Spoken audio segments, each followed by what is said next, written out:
go shopping, you and me. Let's go shopping, let's go shopping, let's go shopping, you and me. ফাবির স্কুলে গিয়েছিল আজকে নাজিফা।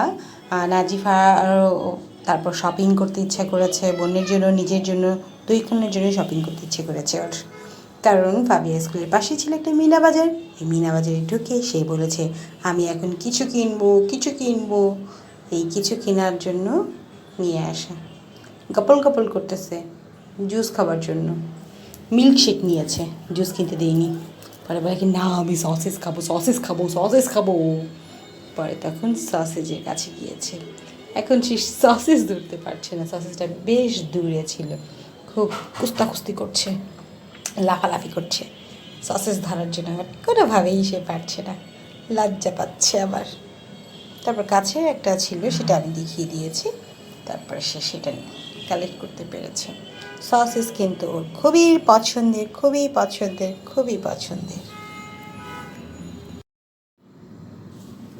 তারপর যেটা হচ্ছে, এখন সে ঘুরছে, আরও ঘুরবে, যে সে কোনটা কিনবে আরও।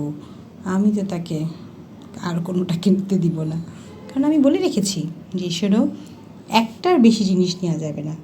কিন্তু এখানে 3টা জিনিস নেওয়া হয়ে গেছে। সেটা আমাকে সে বুঝিয়ে শুনিয়ে করতে পেরেছে, কিন্তু পরবর্তী ক্ষেত্রে আর পারবে না। এখন সে মশলার দোকানে যাচ্ছে, মশলার সাইডে, মশলার দোকানে না, সে চেনে কোনটা কি মশলা, কোনটা কি। সে দেখেছে এখন রাঁধুনির সাথে একটা চামচ ফ্রি। এখন সে বলে আম্মু চামচটা নিব।